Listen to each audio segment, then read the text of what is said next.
It is a pleasure to welcome to the Lax Goalie Rat Podcast, All-American Dartmouth goalie, Andrew Goldstein. Andrew, welcome to the show. Yeah, thanks for having me. Yeah, this is going to be tons of fun. I can't wait to hear and kind of talk through your story, but I would love to know where it started. When was the first time you jumped into goal?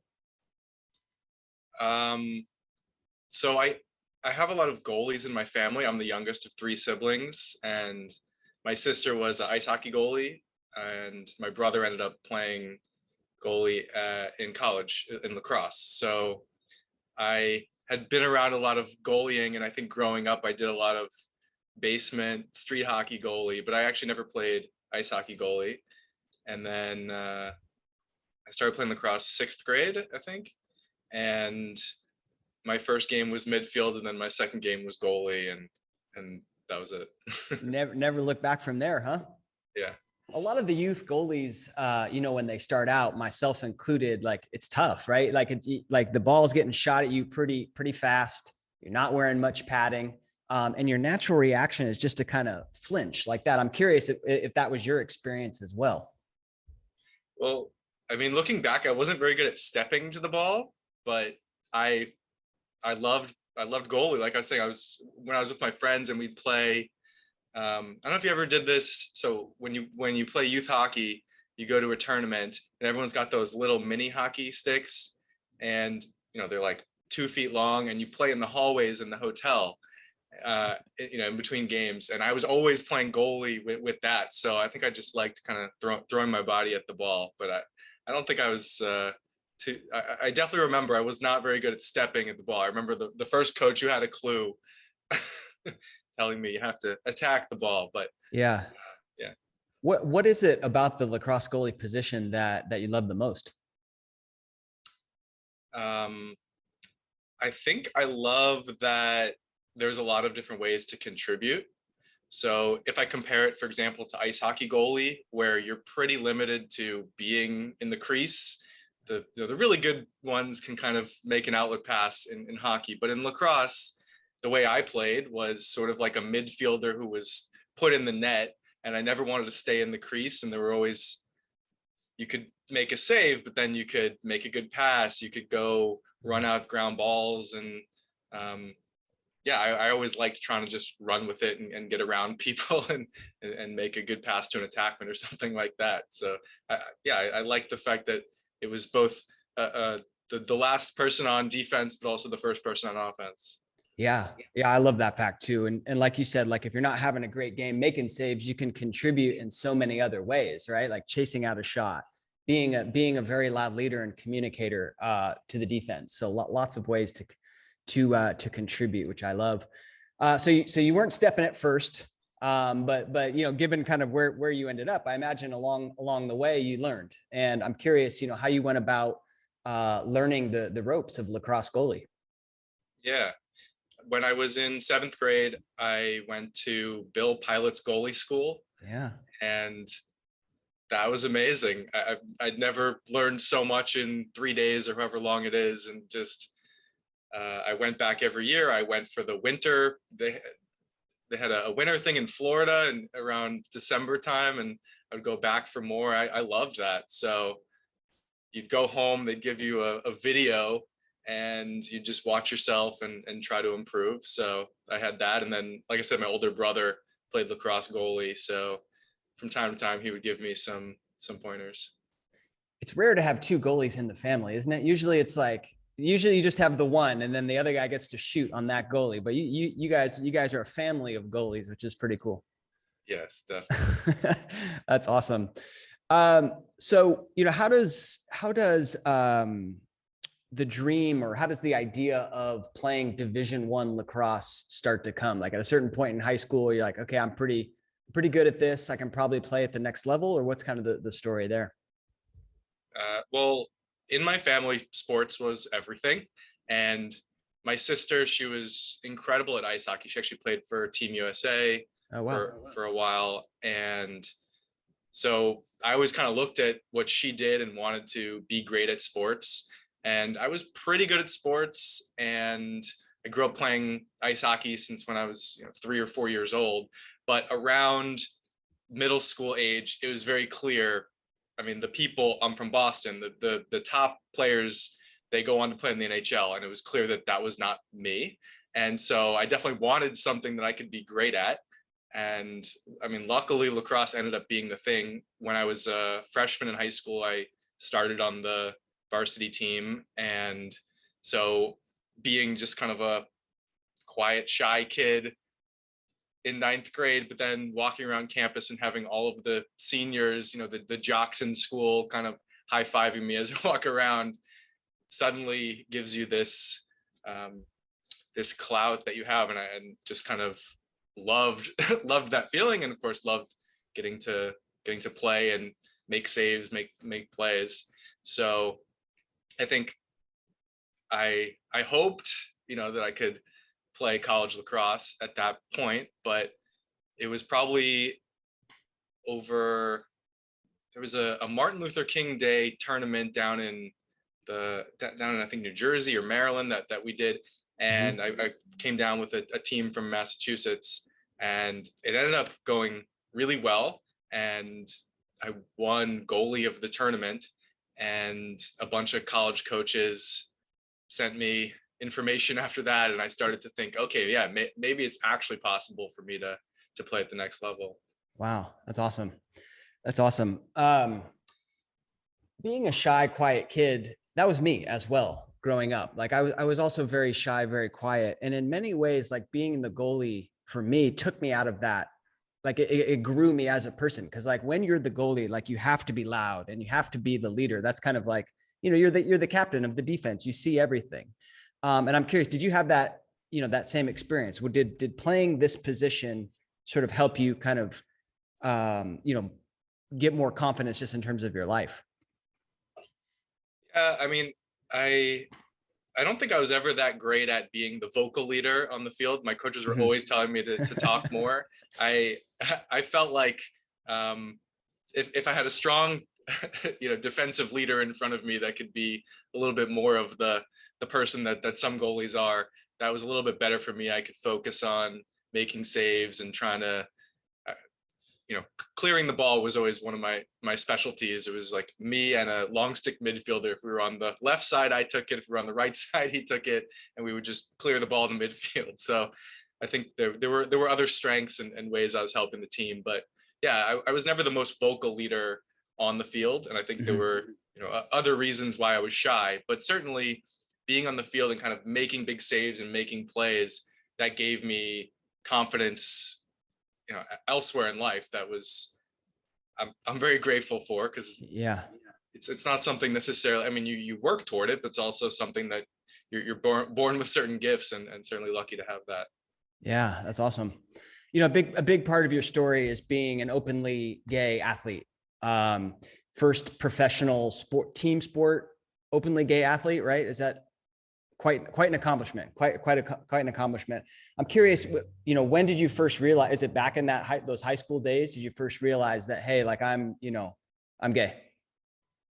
Yeah, looking back, I pretty much always knew something was going on, and hopefully a little bit less so now, but certainly back then it was very clear to a 5-year-old boy that being gay or being effeminate or being anything like that was a bad thing. You hear it over and over. You get all the messages, and I think to a certain extent it continues, even though we've made a lot of strides. So yeah. I always knew that was something that I was supposed to hide, supposed to be ashamed of, supposed to try to get rid of. And so around, when puberty hits, and 6th grade, 7th grade, and people are starting to, experience that, it became pretty clear to me that was something I probably couldn't just hide. I couldn't suppress. I certainly did everything I could, which, is its own thing to kind of keep it under wraps and not let anyone see. But that was something I knew very clearly from middle school and all through high school, that it was something that was my truth. No one was allowed to know, because if they did, I wouldn't be accepted, and I wouldn't be able to, be me. So that was kind of the way I lived my life at that time. Interesting. Yeah. What was it specifically that they were saying or doing that made it seem like being gay is not right? Is it just like referring to bad things as, oh, that's so gay? Or is it making fun of like someone else for being gay? Or what kind of specific things did you hear? Yeah, no, I appreciate that question because it's not something we think about a lot, but um, there's a lot of aspects. So the easiest one would be sure the things that people say, the what's sometimes referred to as casual homophobia. So just something like that's so gay or what a fag or this or that. So that's pretty commonplace. Then you have the assumptions. So it's just assumed that every young boy is going to be interested in girls. And that continues. And just the amount of times that happens every single day, week after week, year after year, and you begin to recognize, okay, that's the way it's supposed to be. And then you get into media. So, I mean, it was only a couple of years ago that I heard for the first time a song sung by a man to a man about love.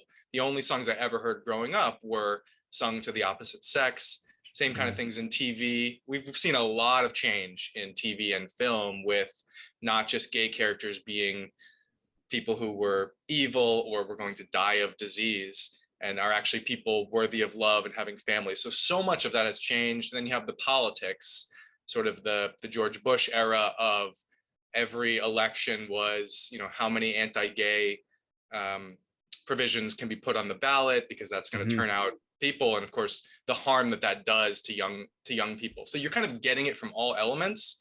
But for me, the most proximal was, of course, in the locker room where you hear more of that casual homophobia.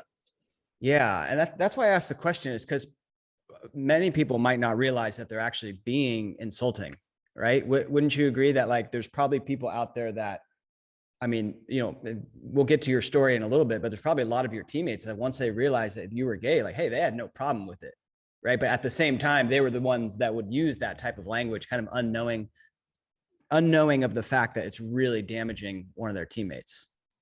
Yeah, I mean, I think that's the biggest lesson I learned through my own story and talking to other people who went through their own version is that sometimes the words we hear create a misunderstanding. They kind of create the misconception that if there was someone who was gay, they wouldn't be accepted. And so that leads to kind of the self-hatred and the shame and the hiding, when the truth is, for most people, not everyone, but for most people, when their teammates know they're gay, they receive so much support. And so it's just those words create this kind of misconception that leads to all of this stuff, when if people didn't say those words or were a little more inclusive or made maybe less assumptions and just kind of stayed open, then others might not have to work so hard to suppress their truth and could just kind of be themselves. So that's probably what I would say coming out of all that. Interesting. It's got to be pretty exhausting for you, hiding that, right? Like, I mean, you kind of like always have to double think or like think through your actions. You know what I mean? Instead of just living how you are. We had an athlete, or a really good friend of mine on the Cal team, who came out as gay. And like, he told us later on, like he would always think like, what would a straight person do here? Right. Like, like kind of living this lie. And so I imagine for you is very exhausting. It is. Yeah. It's this constant track in the background. What are you doing with your hands? What are you saying? Where are you looking? What are everything you're doing, you're checking yourself because you don't want to give away something that's going to completely ruin your life. And that's the feeling you have, is that if you give something away, all that you've worked for is just going to crumble, which of course is not true.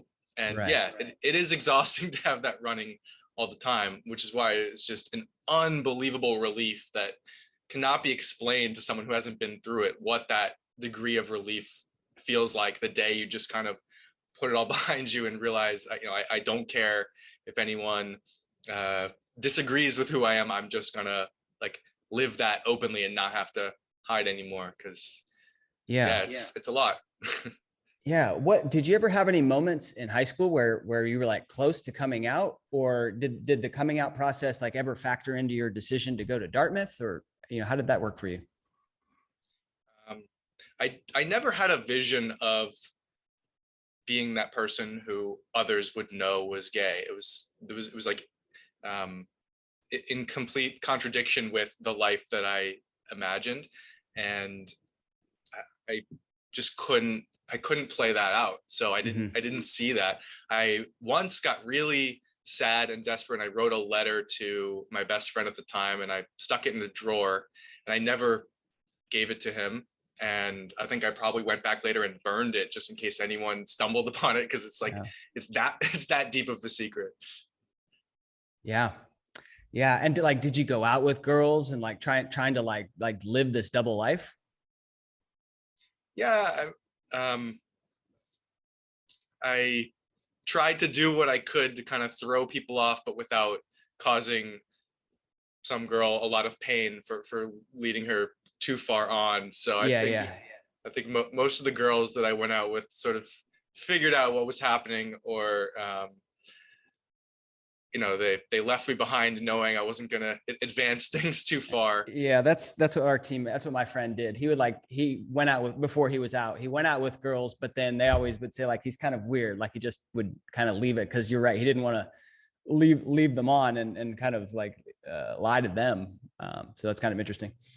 So you get to Dartmouth, right? And, going back to the lacrosse goalie, did you guys have like lacrosse goalie coaches? Did your lacrosse goalie game, get significantly better once you arrived at Dartmouth?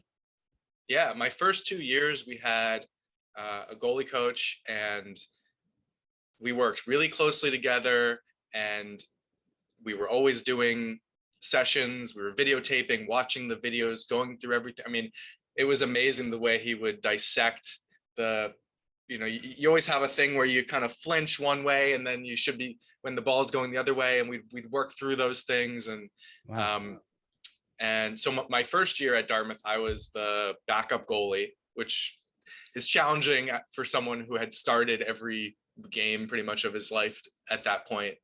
But we worked together as kind of a goalie group with a good goalie coach, and it was amazing. My second 2 years at Dartmouth, we didn't have a goalie coach, and so it was a little bit harder to kind of keep my game up, but we worked on other things. Yeah, that's cool that you got that experience. And I mean, we're talking 2003, so video's not as prevalent as it is now. We were talking before we hit record. Now there's just videos of all these different angles, like 4K quality video, and you can just really break it down. But that's cool that you got to do that. How did you handle being a backup?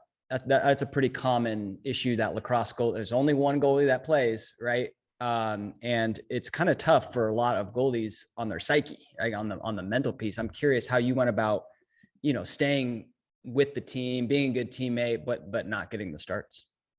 Yeah, I don't think I was always great at it. So if I could go back and be a backup again, which I'm not sure why I would, but I would probably do things, a little differently. But I always tried to work hard and try to grow and learn. I had an assumption that when I got to Dartmouth, I'd be a backup for at least 2 years, because there was a goalie 2 years ahead of me.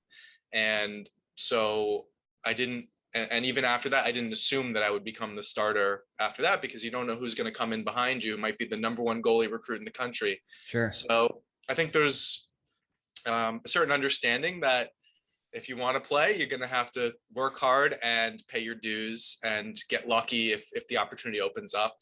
But I remember there were times where, I mean, it gets cold in Hanover, New Hampshire in winter. And so there's some days where practice was late at night and it's quite cold, and I'm at one end where nothing's really happening, and the starting goalie's at the other end where we're working through stuff. And yeah, maybe the mental aspect starts to decline a little bit in those moments. And I remember one moment where I said something stupid about how I feel useless over here, and the one of the leaders of the team at the time, he was, I think, a junior, and he just said, "You should never think that. Every person on this field is important. We need all of you to be a good team." And it was kind of a a wake up moment, because he was absolutely right. I was always a team player. That was always important to me. And the fact that I had said something to elicit that kind of response made me feel kind of stupid for having said that. But I certainly never said anything like that again. Yeah, that's cool. That's a very good learning moment, right? And it's very true, very true. Right? All the young lacrosse goalies out there, like you might think that like you're not having an impact because you're the backup or you give up tons of goals, right? But all it takes a lot of times is that one play. And that's the beauty of this position. You can completely flip it around with just that one play. Yeah. I mean, my first year when I was the backup, I got thrown into the end of a game where it was a blowout and I looked awful. There was a goal that I was so focused on the defense, I wasn't even watching, and the ball just went in without me even moving toward the ball or recognizing that it had gone in. And I remember the head coach just saying to me after the game, if I'm going to put you in, I need to feel confident that you know what the hell you're doing. And that was, again, another kind of embarrassing wake up moment. And the next time he threw me in a game, I made a couple of unexpected saves, including the ball hitting me, but at least I was looking at where it was coming from.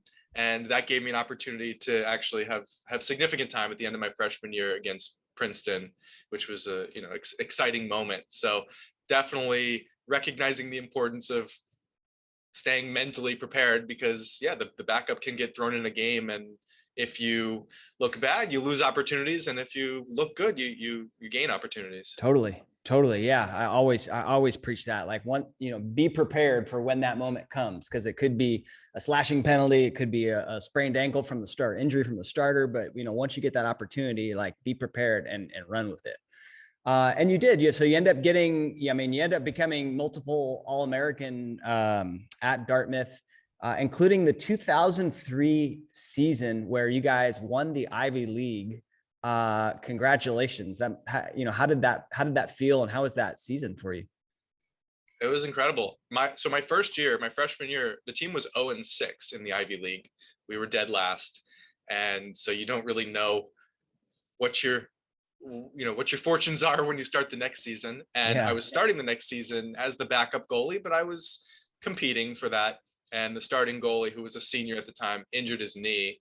And so I jumped in, and when he got healthy, the team was on a roll. So I got to keep that job and as you said, earn All-American honors that year. So it was really exciting, considering going from worst to first in the Ivy League and getting to go to the NCAA tournament. It was amazing.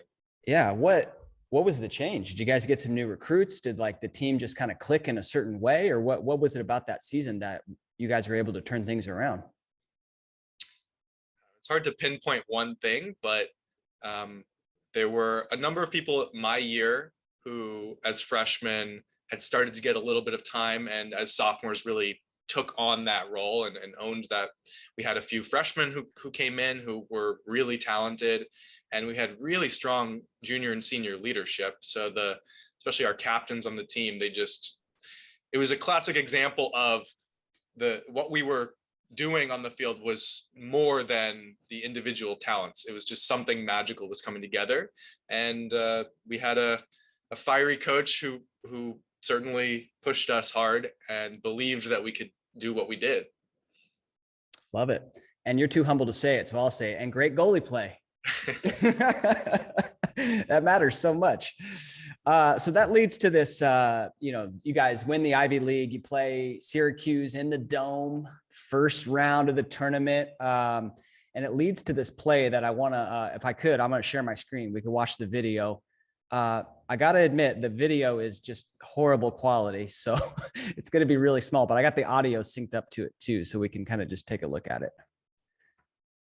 By the way, so I got this other video in the background here. You can kind of see where we're at nowadays.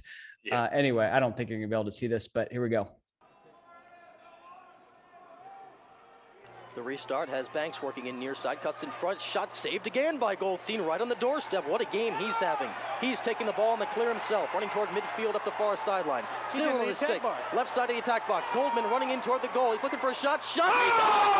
Oh! Andrew Goldstein with a goal! A goalie scores a goal to tie the game in the playoffs. I don't believe that just happened. It's all tied up. The Dartmouth bench is on fire. Goldstein's running back down the field on fire. That was the best goal I have ever seen watching lacrosse. What a play. What a play. That's awesome. So talk us through this play right here. You make the save, and I mean, there's a lot of traffic going on, and you just, boom, I'm taking off. Was that kind of a part of your goalie game? Like always, kind of leading the clear on foot? Yeah. I mean, that was something I did in high school. I was always the one man clear, they would say. So that was something I was always looking for opportunities to kind of get things going. And so actually running out the left side was sort of a typical move that eventually people scouted and just put an attack sitting on the left side. So I couldn't do that. There were a couple of times that season where I ran out to the left, but ultimately would kind of pass it forward to someone. And I guess you can see someone actually at the 50-yard line ahead of me that I did not pass to that time. I think I was just keep it going. Heads down. Yeah. Well, so you sort of, with the speed, reminds me of Brett Queener right here, like that style, lefty as well. With the speed, the announcer gets so pumped up, he calls you Goldman instead of Goldstein. But then you've got you got basically a clear path, and then boom, I think that's Rob Mulligan on Syracuse, who I had on the podcast. He's a awesome guy. And then bam, I mean, that had to feel incredible, especially like given the moment and the the importance of that game, and it ties it up, right? So that had to be an amazing feeling for you. Yeah, I mean, the whole thing was it was out of this world. It was the only game that still to this point that Dartmouth men's lacrosse has played in the NCAA tournament ever. And when we walked into the Carrier Dome, we were just all in awe. And actually the Syracuse basketball team had just won, I think that was Carmelo Anthony. They just won the national championship, and there was this massive banner up there. And so playing there and having probably the biggest crowd we had played at that point. I mean, so many people from Syracuse come, and everyone in my family made the long drive to get there. My boyfriend was there, but nobody knew that he was my boyfriend at the time because Dartmouth had sent buses of students. And it was just, I mean, like I cannot remember doing that. It was just something that happened. And blacked out and went the full length of the field and scored a goal.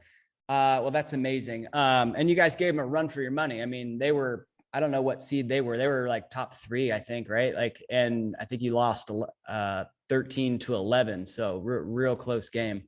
But that's awesome. Had the lead in the fourth quarter. Oh man, that would have been tremendous.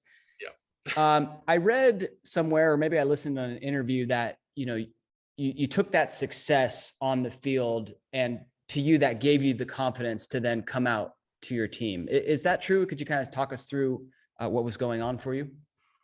Yeah. I mean, that whole season was just amazing. And it just so happened that was kind of the time in my life where I was coming to my own. And like I said, I started dating someone in secret, but it was an actual relationship, and his roommates all knew. And so I was kind of like ready to share that, and feeling pretty high off of that goal and being All-American and team MVP, and feeling like, well, this has got to be the moment where I can stop kind of hiding all of that.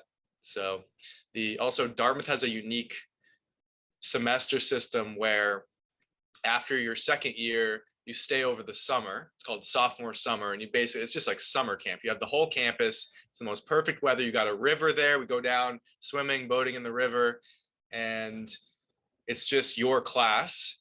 So it's like all your friends. And it was just a great time to get to be myself. And so that's when I came out to my teammates, came out to my classmates, the sophomores, and then that kind of spread amongst the team. Yeah. How was that moment for you coming out to your teammates? It must have been very, so much riding on it. Like you said, and you've built it up in your head quite a bit. how was it to come out to your teammates?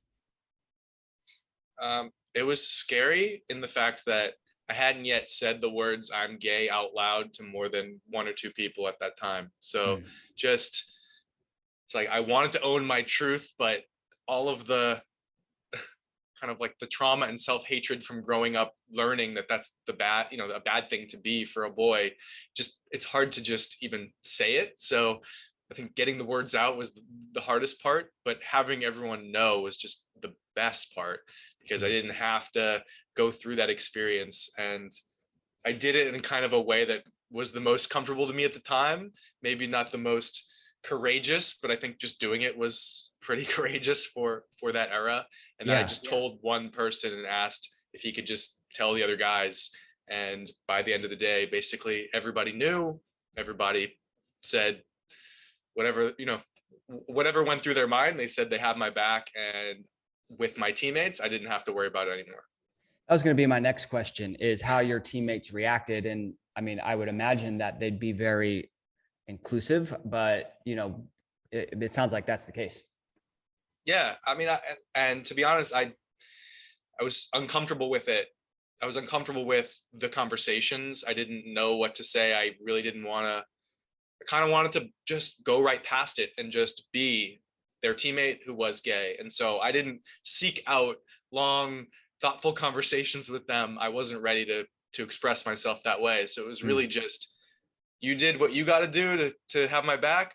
That's good with me. And so there were people who certainly said a lot of things, and they applauded me for being able to share that. And some apologized for things they said that maybe had made me feel bad in the past, which I certainly appreciated.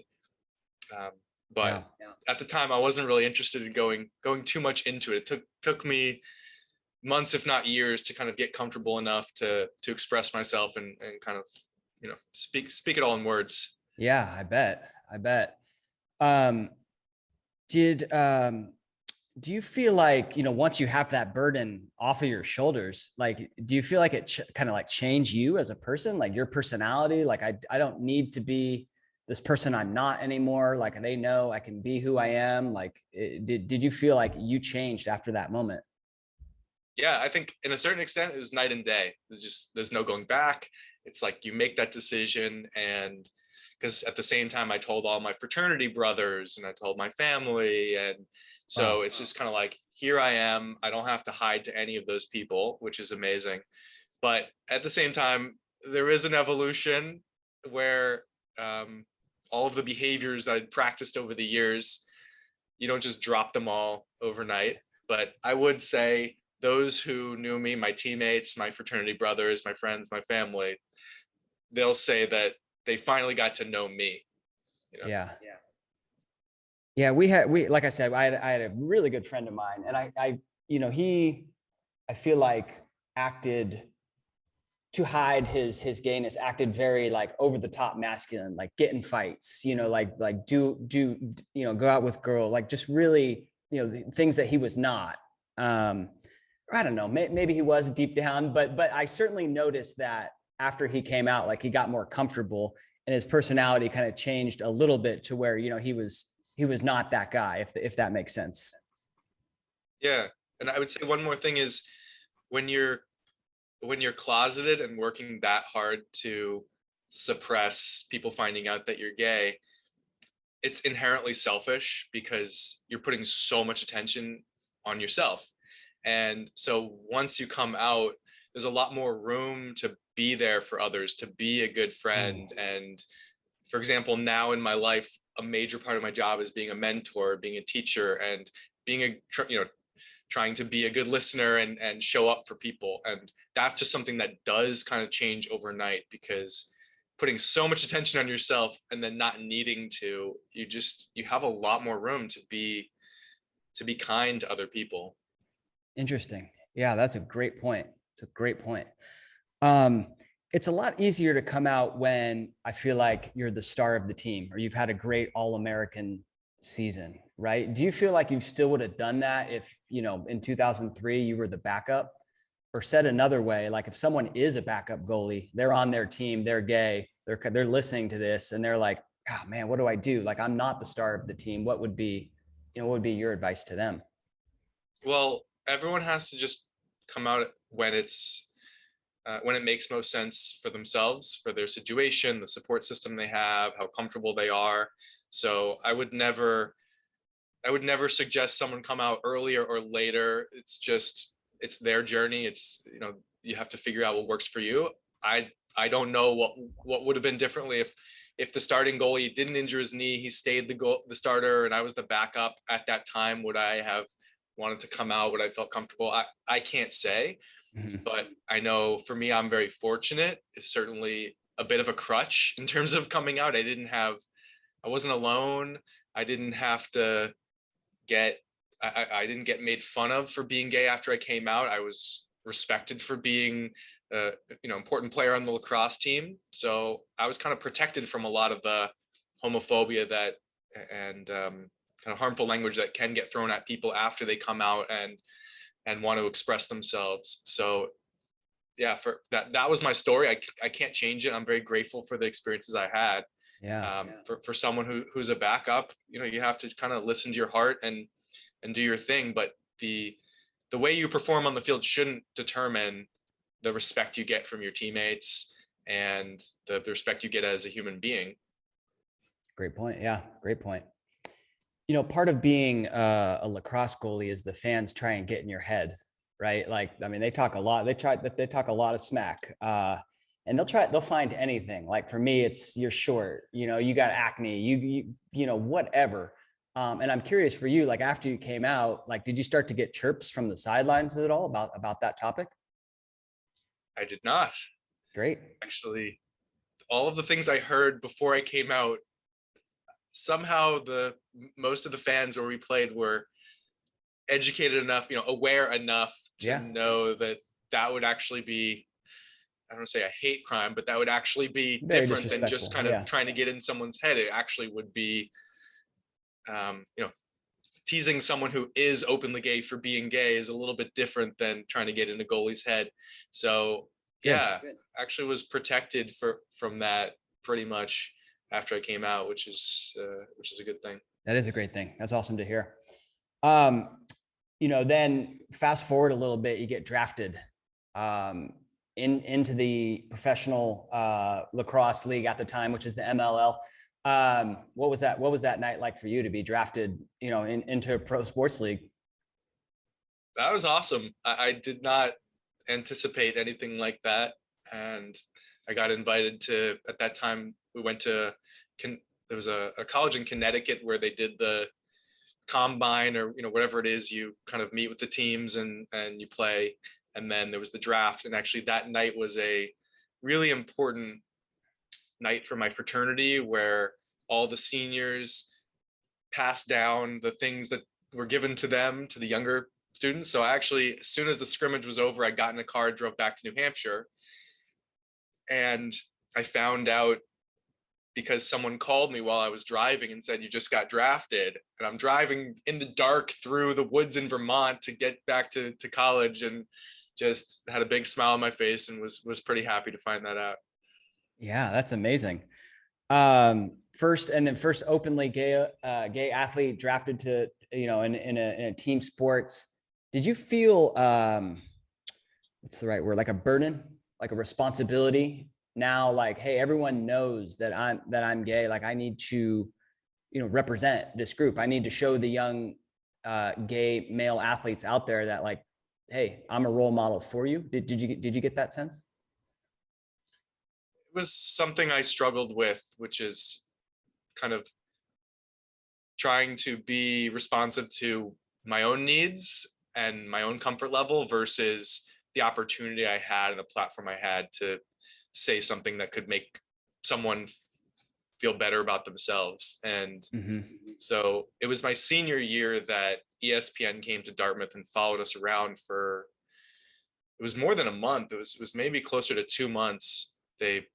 They were at multiple games, home games, away games. They were interviewing all of my teammates and coaches. And that was one of those things where you get a call from the sports media person in the athletic department saying ESPN wants to cover a story for you in Sports Center. And I'm like, that's ridiculous.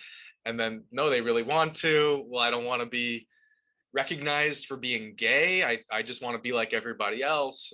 But no, this is actually, it means something to do what you've done. And so that was kind of, to me, that was what I was comfortable with. All right, well, let's have them come, and it'll be something that young people could watch and see that they can be gay, play the sport they love, excel, be supported by their teammates. So that was kind of a big moment where I agreed to do something like that, which was, I mean, it's invasive, right? You're kind of having cameras in your face, answering very personal questions.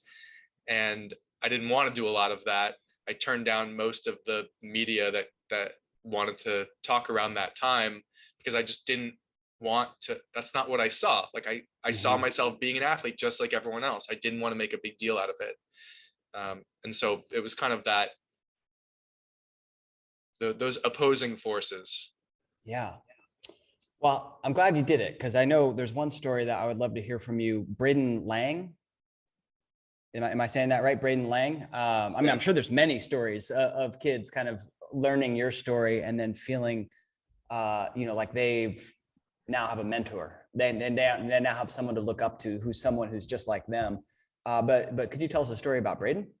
Yeah, sure. So, I mean, yeah, after that story was on ESPN, there were people over the next few years that would reach out and for various reasons tell me kind of what it meant to them. And, some people, it helped them come out. For others, it helped them connect better with their family. For other people who identify as straight, used as an opportunity to be a better teammate. And so that was really awesome to actually get to hear, because sometimes you do things and you hope that it makes a positive impact, but it's very special to actually hear from someone who was impacted by it. And then it kind of dwindled down as the years went by.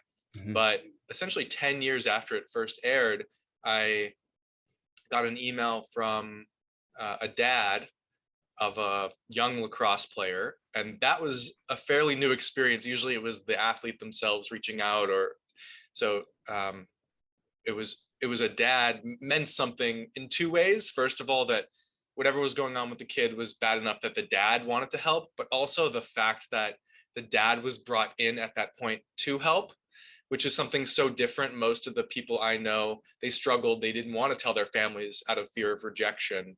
And so just the idea that time has passed enough that there are parents wanting to help their LGBTQ plus young kids, like, that's awesome. So he reached out that his son was kind of struggling after having made the very courageous decision to tell his friends and family that he was, that he identified as gay. And so I was kind of blown away by that and wanted to basically do whatever I could to help support him. And so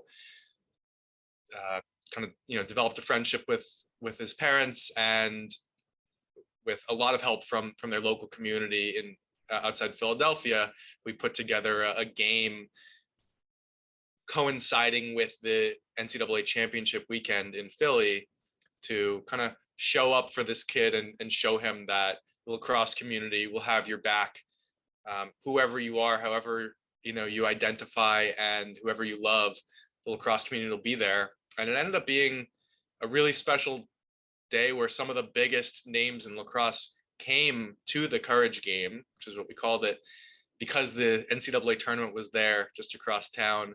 Just some of the, Dom Starja came by. Just the you couldn't believe who came to lend their support. And I think at the end of the day, being able to tell a young person, there will be struggles in your life, whatever you go through, whether you're gay or straight or anything else. There's of course going to be good days and bad days, but hopefully on the bad days, you can remember that, there are people who care about you.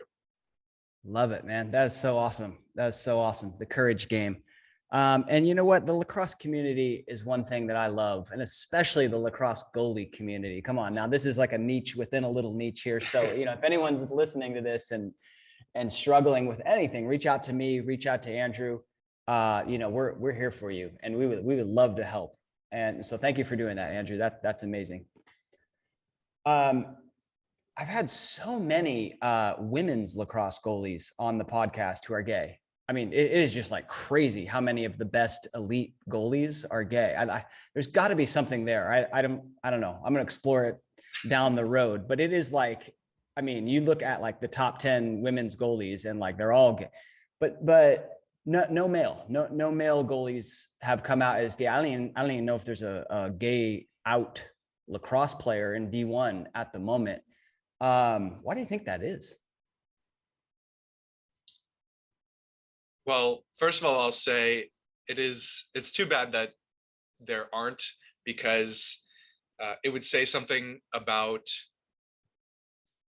the sport and the ability to be open. And also for young people, it means a lot to have someone to look up to. That was something that was so challenging for me when I was 12, 13, 14, coming up in the sport and not seeing anybody that was openly gay, which made me think I couldn't. And I think just having someone, I'm certain there are people in Division I lacrosse who are gay. Sure. And there may be people who are out to their teams, but choosing not to make it public beyond that. And that is certainly their right. We know in professional sports, in the NFL, NHL, MLB, there's a lot of people who've said they know of teammates who are gay, but they keep it within the locker room. And if that's their choice, that's certainly their right. And I can understand that decision. Having gone through it myself and not knowing how widespread I wanted to share the information, I totally understand and respect that, and would never ask someone to come out beyond, their comfort level. But just understand how important it is to young people to see those examples. And I'm hopeful that there will be more people who feel comfortable doing that. There was someone from Harvard who came out a few years ago, and we've actually been we did some trainings for a lacrosse team together recently, kind of talking about our different experiences, and there is power in numbers. Yeah, that's what I was going to say. It's like one, certainly like if there's no out male athletes in college lacrosse, it's tough. Like you went through it. You're a trailblazer, right? Like, and the trailblazers take the arrows. But once someone else has bashed through that wall, it becomes a little easier for the next guy, And I'm not saying it's easy by any stretch, but like a little bit easier, right?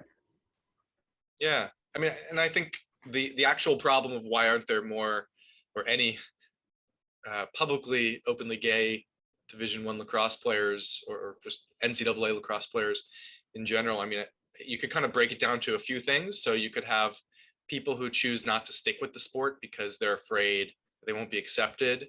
And that could happen if there's homophobia or just even the fear that they won't be accepted at a young age. So that's certainly something to think about in youth lacrosse and high school lacrosse. And then kind of the issue of people who do make it through but choose not to come out, and I'm sure for very legitimate reasons, and I support them in making that call, but perhaps there's things we can be doing as a community to make them feel welcome to come out. And then there's the people like I was mentioning who are probably out within a few people on their team, or maybe even out within their entire team. And just like I had said, when I was in college, I didn't want it to be a big deal. I just wanted to be like everybody else. And so I'm assuming there are people like that who don't want to make a big deal of it because it's being gay doesn't define them. Times have changed in certain ways, and they just want to play and keep it with their friends and family. So I can understand that as well. Yeah, me too. What do you mentioned there's some things that the lacrosse community could do differently. What what could I do differently? Is it this? Is it having these conversations and kind of making it, getting the word out there, or are there other things you have in mind? Well, I mean, thank you for having me on. I think that certainly means a lot, but it's more than kind of having, you don't want the burden to be on the LGBTQ people. It's really something where we can all kind of question our assumptions and the words we say. And so undoubtedly, there's probably things that each of us can do in our own lives, just kind of little moments where when we're talking to someone, not assuming their sexuality or even their gender identity. If you think of the example of Caitlyn Jenner, who was at one point considered the best male athlete in the world, right? So we really don't know when we have young male athletes even what could be going on inside of them. So I think trying to not make assumptions and trying to be inclusive, and you can always let people know that you support them whatever they are. But I also don't think it's something that requires a whole lot of correction. It's just a small subtle thing that each of us can do in our daily lives. Love it. All right. Well, Andrew, thank you so much for coming on the show and sharing your story. And, my hope is by getting this conversation out there, there is a young goalie that might listen to this and might feel empowered, right, to live that truth or look to you as a mentor. So thank you so much for what you do, and I really appreciate it. Yeah, thanks for having this conversation. Yeah, it's perfect. So what are you doing now? You study medicine? Are you a doctor? Should I be calling you Dr. Goldstein this entire podcast here? So I'm a professor of biology at UCLA, and I run a research lab studying prostate cancer, and I also teach undergraduate students at the university. So Nice. My students call me Dr. Goldstein, but I'm not a medical doctor. I have a PhD in molecular biology. All right. I'll call you the doctor. And lacrosse, are we the cleats hung up, or do you still play every once in a while?